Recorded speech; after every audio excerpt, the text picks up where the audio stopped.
জনাব মুবাইদ্দিন মুস্তফা উপস্থিত সর্বস্তরের দায়িত্বশীল ভাইরা আমার, দীর্ঘক্ষণ আপনারা আলোচনা শুনতেছেন। আমার রাজনৈতিক জীবনের এই সর্বপ্রথম কাচিয়াতে আমরা প্লাসিং প্রোগ্রাম করতেছি।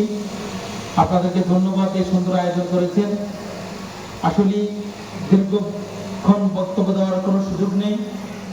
আমি আপনাদেরকে একটা কথাই বলবো, করজোর অনুরোধ করে আপনাদেরকে বলতেছি, আপনারা 53 বছর অনেক জায়গায় ভোট দিয়েছেন। একবারের জন্য পরীক্ষামূলক হলো ওলামায়ে কেরামকে, ইসলামপন্থীদেরকে একবার হলো ভোট দিয়ে দেখেন। আমি কসম খেয়ে বলতে পারবো, একবার যদি এই দেশের ওলামায়ে কেরাম সংসদে গিয়ে সরকার গঠন করতে পারে, আমরা আপনাদের কাছে আর দ্বিতীয়বার ভোট চাইতে আসবো না, আপনারাই আমাদেরকে খুঁজবেন।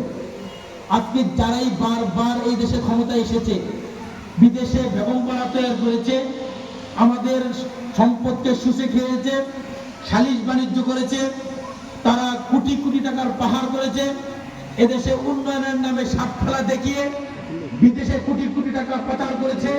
আমাদের শিক্ষা সংস্কৃতি, আমাদের ভাতার অধিকার, ভোটার অধিকার তারা ছিনিয়ে নিয়েছে। অনেক দুঃখ আশা নিয়ে এদেশের আবু সাইদ বুদ্ধরা রক্ত দিয়েছে। আমি কসমটা বলি, আমার আত্মবিশ্বাস ছিল যে না, এই দেশে কিন্তু আর চাঁদাবাজি হবে না, এদেশের মানুষ নিরাপদে ঘরের দরজা খুলে ঘুমাবে। কিন্তু না, কি দেখলাম, এই 5 তারিখের পর চাঁদাবাজি, টান্ডাবাজি, পাথর দিয়ে মানুষকে হত্যা করা হচ্ছে। এমন কোন দিন নেই, পেপার খুললে আমরা দেখি না, এমন উপজেলা নাই, ইউনিয়ন নাই যেখানে প্রতিনিয়ত ধর্ষণ হচ্ছে না, মানুষ নির্যাতন হচ্ছে না, হত্যা হচ্ছে না। এই জন্য আবু সাইদ বুদ্ধরা রক্ত দেয় নেই। আজকে দেশে 12টি জাতীয় নির্বাচন হয়েছে। এই নির্বাচনের মাধ্যমে আমাদের দেশে শান্তি আসে নেই। এজন্য ইসলামপন্থী দলগুলো সকলে একটি দাবি, আগামী নির্বাচন পিয়ার পদ্ধতিতে দিতে হবে। এটা পিয়ার, এখানে আপনারাও বোঝেন, পিয়ার মানে কি, ব্যক্তিকে না, মার্কায় ভোট দেওয়া। তো মার্কাতে ভোট দেওয়া এটা নতুন কিছু বলেন? আপনি কাছে ইউনিয়নের একদম নদীর পার থেকে যে ভোট দিচ্ছেন, এই আপনার ভোটটাকে ঢাকাতে নিয়ে, কেন্দ্রে নিয়ে ভোটটাকে গণনা করবে, কেউ ভোট কোনো পয়সা যাবে না। এটা ভালো না খারাপ? এই ভোটের মাধ্যমে বিশেষ করে নতুন কোনো প্রতিষ্ঠান হবে না, বিশেষ করে কালোবাজারি ছড়াছড়ি হবে না, আর এই দেশে কোন রকমের দিনের ভোট রাতে হবে না, মানুষ শান্তিতে থাকতে পারবে। এই জন্যই এক দলের মাথা খারাপ হয়ে গেছে। তারা কথা কথা বলে আমাদের 70% 80% ভোট। তো আপনাদের 70% 80% ভোট পেলে পিয়ার পদ্ধতির নির্বাচন দিলে সমস্যা কোন জায়গায়? আর আপনারা বলেন পিয়ার খায় না, মাথায় দেয়। এবার আবার আমাদের স্লোগান রেখেছে, আমরা ধর্মের নামে রাজনীতি করি, মসজিদে রাজনীতি করতে পারবেন না। আওয়ামী লীগের এত সাহস করে নেই। খবরদার, ওলামায়ে কেরামের ইসলামের রাজনীতি বাধা দিতে আসবেন না, ওলামায়ে কেরামের দিকে হাত উত্তোলন করবেন না, ওলামায়ে কেরাম দিয়ে চক্ষু রঙিন করবেন না। পৃথিবীর কোন শক্তি, কোন জাতি, কোন দল ওলামায়ে কেরামের সাথে বেঈমানি করে কত ক্ষমতা টিকতে পারে না। আপনারা টিকতে পারবেন না, আপনারা টিকতে পারবেন না। এজন্য আগামী নির্বাচনে কেউ কোন রকমের ভয় করবেন না। আমরা এই দেশের নাগরিক, যারা আমাদের ভোটার অধিকার চিনে নেওয়ার জন্য আসবে, আপনি আমাদের জানতে পারে, আপনি বার মতো দাঁড়িয়ে তাদেরকে প্রতিরোধ করতে হবে, প্রতিবাদ করতে হবে। ঠিক না? সুরের মতো থাকবেন না, প্রতিরোধ করেন। একদিন প্রতিবাদ করবেন, প্রতিরোধ করবেন, 5 বছর শান্তিতে থাকবেন।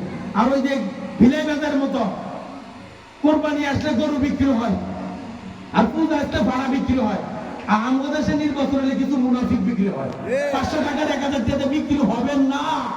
এই দেশকে আরে যারা পরীক্ষিত দুর্নীতিবাদ, পুরাতন শাড়ি পরা বধূকে আমরা নতুন শাড়ি পরে আমরা বাংলাদেশে দেখতে চাই না। এই দেশে যারা আমরা রক্ত দিয়েছি, এই রক্তের মাধ্যমে ইনশাআল্লাহ আজকে পাড়ায় মহল্লায় সর্ব জায়গায় যে গণজোয়ার শুরু হয়েছে, ইনশাআল্লাহ আগামীর সংসদ দাড়ি টুকরাদের সংসদ, আগামীর সংসদ হাত টাকার সংসদ, ইসলামপন্থীদের সংসদ ইনশাআল্লাহ। এখন ইসলামপন্থীদেরকে মাইনাস করে এই দেশে আর কোনো কিছু সম্ভব হবে না। এজন্য আপনারা কেউ ভয় পাবেন না, মাথা গুজাবেন না, মুনাফিকি করবেন না।